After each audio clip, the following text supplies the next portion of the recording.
So on the day that Procreate Public 5 beta have released, the site actually crashed because there were too many people wanting their hands on the Procreate 5 beta. So I basically have a public beta version to test for, but I only made video until now because I have too much university work and stuff. Yeah. I'm gonna try talking really fast because I don't want this video to be long and I have a lot of things to talk about and I have a lot of work. I just got what am I doing? Anyway, the new feature that came out is there's things that people didn't notice or they didn't really specify in their update review is there's actually more maximum layer now. So before, no matter how small you make the canvases, most of the time the maximum layer gonna be about like 120 layers. So right now I test and I found out that there could be more than 200. Yes, there could be more layers now, which is, it's a good news. It is. Because with animation, you use layers in terms of frames. So they call in frames layers. So having more layers mean more frames and more things you can animate on. More time you can animate on Procreate. Yeah. And then the next feature is color popping out, right?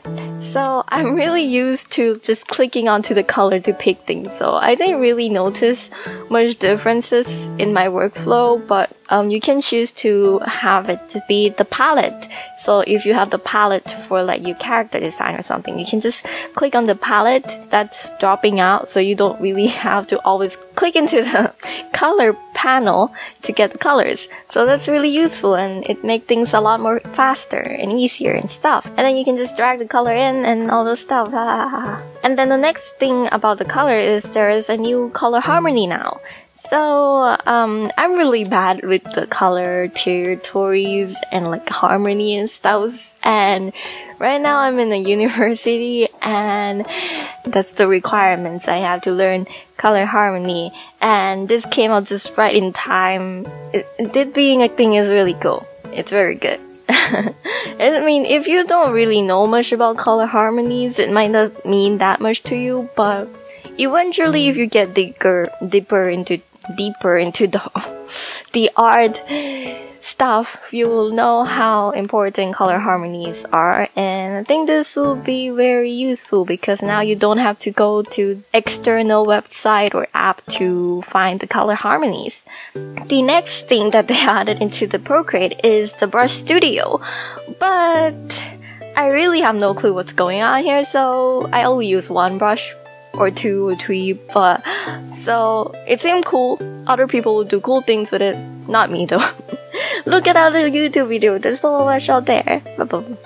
And then there's the one that we're gonna talk the most about right in this video, animation. So with the new animation assets, you can have this tiny timeline below you now. What's different from this and the previous one is that you can drag your frame in this tiny timeline, making things seem a lot easier and you can see things a lot clearer, right?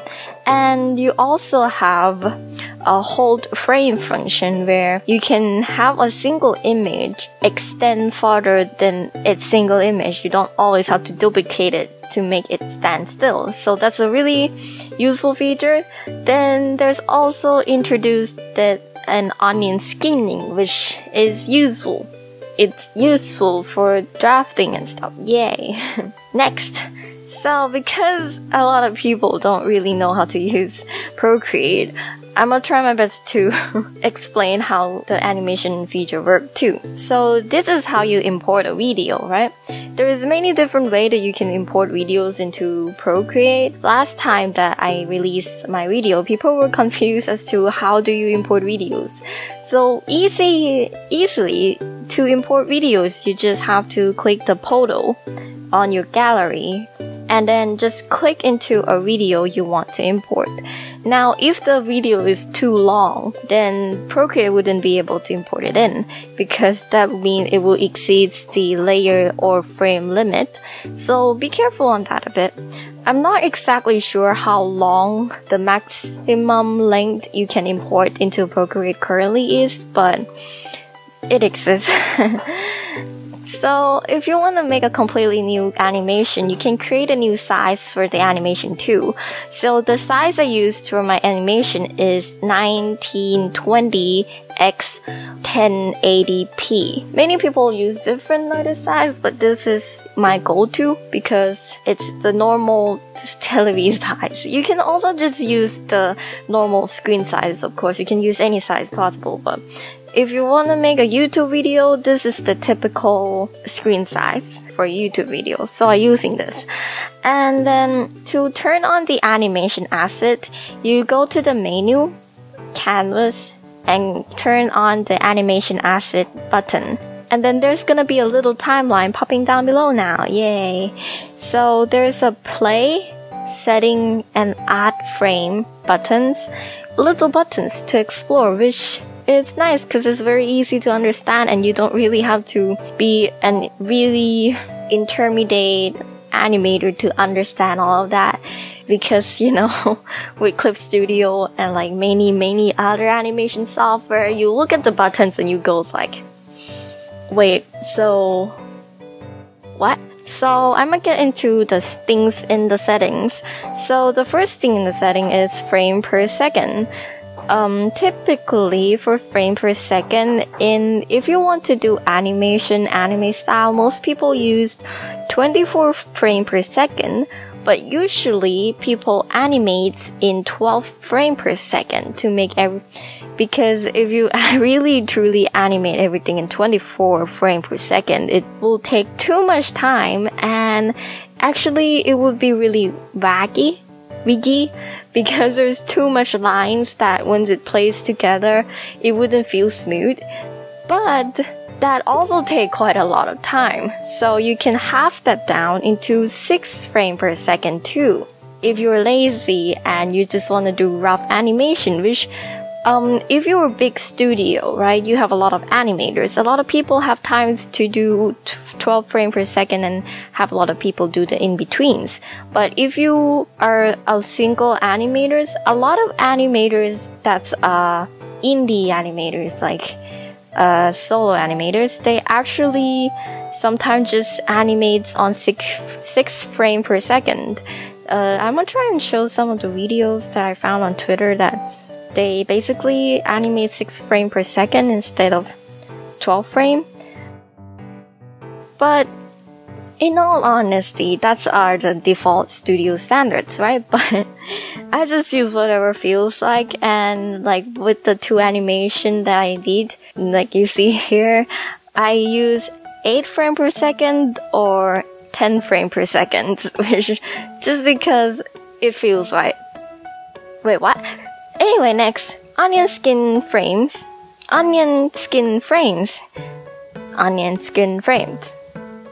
You see what's happened next and you see what happened before. That's make everything 10 times easier to do the in-betweening of things.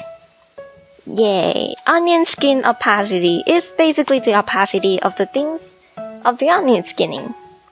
Yay! Blend primary frames are basically, you can see the opacity of the onion skin frame on top of the current frame you're on. If you turn that off, your current frame gonna be on top of every other onion skinning. A bit hard to explain, but I hope that looking at the visual will make you understand. Color secondary frames is basically seeing the frames before and the frames after of the onion skinning in different colors to make it easier to differentiate. Next is the 3 button downstairs, which is one shot, loop, ping pong. It's self-explanatory. One shot, it's basically if you press play, after the whole animation plays, it will stop there. If you press loop, once you press play, the whole animation will loop around and play again and again. And then if you press ping pong, the whole animation will play and it reward back like so. And then the next button is adding frame, which is self-explanatory. You get next frame and the whole timeline gesture, they are all very simple and I quite like it. Yay! Oh, this one is gonna be long. I have a lot more to talk about. I have suggestions though, so my suggestions to make things even smoother and easier to use, right, is to turn on the layer select in this gesture. So the layer select is like you can choose the layer directly on your canvas with this feature. So if you have like this frame, but you don't want to move your whole timeline because you don't know where this frame is, you can use the layer select to actually select your frame. So you don't actually have to always move that tiny timeline. It's actually pretty convenient. Convenient. So how to open it is that you go to the setting, preference, gesture control. The one that I use is I turn on the box with the finger touch because that's the one I turn on. You can choose to use other options too as a gesture control though. But it's a cool little feature to use together that actually surprisingly complements well together with the animation feature. The next suggestion I have is if you're a beginner, then you might tend to make everything on a single file, right? I recommend that you separate the drawing file with the background. Oh yeah, I haven't explained how to make the background yet, don't I? So in order to make the background and the foreground in this new animation asset is something that many people actually is confused about, because in the previous version you just have to tap a layer and then it will appear that this is the background. But in this version is you have to drag the layer you want at the background to the first layer of everything, and then you press on it to have an option to enable it as the background to exist. Yay! Some people are confused because they accidentally put the background layer they want before the very first frame, even before the frame that you made hidden. Just have to be the very first, then the option will appear. That's the same thing for foreground layers, so you have to make it the very last layer, even more than those that you made hidden, to make the option to have it be foreground exist. If you make it before that, it wouldn't appear.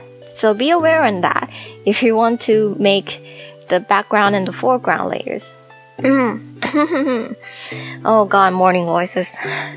Okay, so the next thing I'm talking about is, what about rough animators? Because in last video, I talked about how you can combine rough animator together with Procreate, because Procreate at the time didn't have the timeline feature yet. So it was hard to know where you were supposed to animate and stuff. So short answer is, currently you can animate Procreate really smoothly even without rough animators. But if you do use rough animators, there's still something that Procreate don't offer that rough animator do offer. And those things are like the cycle option, where you can repeat the frame you have again and again, and you can adjust how long you can repeat the frame. That still haven't come to Procreate yet. And another thing is layer timeline, which I have mixed feeling about this too, because with layer timeline, if you do put layer timeline into Procreate, it will look more clunky and there will be too many things in there, right? But it do make everything a lot easier when it comes to animating, having a layer timeline. So Procreate still haven't have that, so you can still use rough animator as a rough animation. It wouldn't be bad because there's still the layer timeline. In case you are making a very complicated animation, then you can use rough animator still, because Procreate still basically you can have a lot of groups, but it will be harder to use because you have to always duplicate it to group it in every single group, which is a bit hard. Basically, there's only the background, foreground, and the current layer in terms of layer timeline right now, basically. So, another thing that's missing from Procreate is the ability to easily select multiple frame or layers. Basically, with Rough Animator, for example, if you want to move multiple frame, you can just click select multiple frame and select multiple frames, you know, and you can then move it however you like. But with Procreate, you have to individually select every single layer, move it, and stuff. So what I hope will come in the future is the ability to select 2 frames, click something in the middle, and the frame from the first frame to the next frame, all of them gonna be selected. So you don't have to always click every single frame to select it. Yep. The only big thing that's still missing is layered timeline and cycle option, I guess. Those are the 2 that I think it's the most prominent one to still make me want to use Rough Animator still. But right now I still do simple animations, just fun, having fun sketches, so Procreate is fine. If you don't need to buy Rough Animator anymore. Yay. So in conclusion, how do I feel about using it? Well, Procreate is very smooth. It's very comfortable to use. Everything's there. I had a lot of fun. It makes me want to animate more and more. Procreate is one of the most fun animation or just simply drawing software out there. So it's very comfortable. I really like it right now. Maybe someday there will be an option just like Brush Studio, just like be able to press a setting and everything turn into an animation studio, and there will actually be a layered timeline. Now that's like the thing that make it like already professional, you know? And I think Procreate is actually aiming to be a very professional app, looking from the direction it's going. Because it calls itself Procreate and it really wants to be Procreate. I think maybe someday we might get it. I don't think that's too far-fetched anymore because of things they're releasing right now. Should you buy Procreate? It's 300 Thai baht. Oh wait, I'm Thai person, that's why I accidentally used that instead of something USD baht. I think it's 30 USD. If you convert that from my currency, I think it's 30 USD.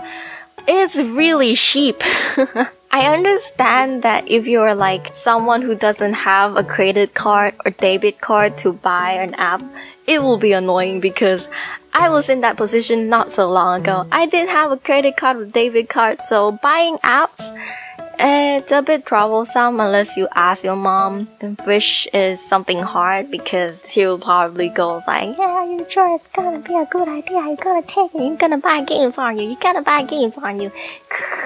Or something, which that's why understandable if you want free app because, you know, from what I understand, it's not exactly spending money that you're concerned about because basically 30 US dollar it's basically the same as like a family dinner meal. Like basically if you don't eat for 1 day, then that's inequivalent for Procreate. Or like if you don't eat for 2 days, basically. And it's freaking worth it. Not eating 2 days is worth it for me. Totally.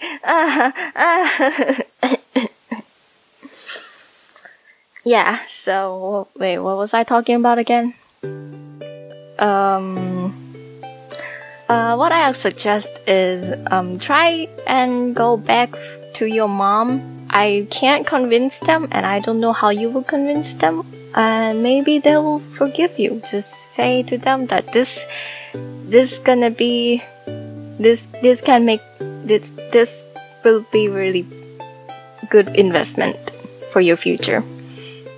Yes, and with like the most sparkly eyes you can ever imagine. Just hope you don't get smacked in the face and everything will be alright. Actually. Oh god, construction, please stop. Of all day, dude. Of all the days. Are you kidding me? Yeah.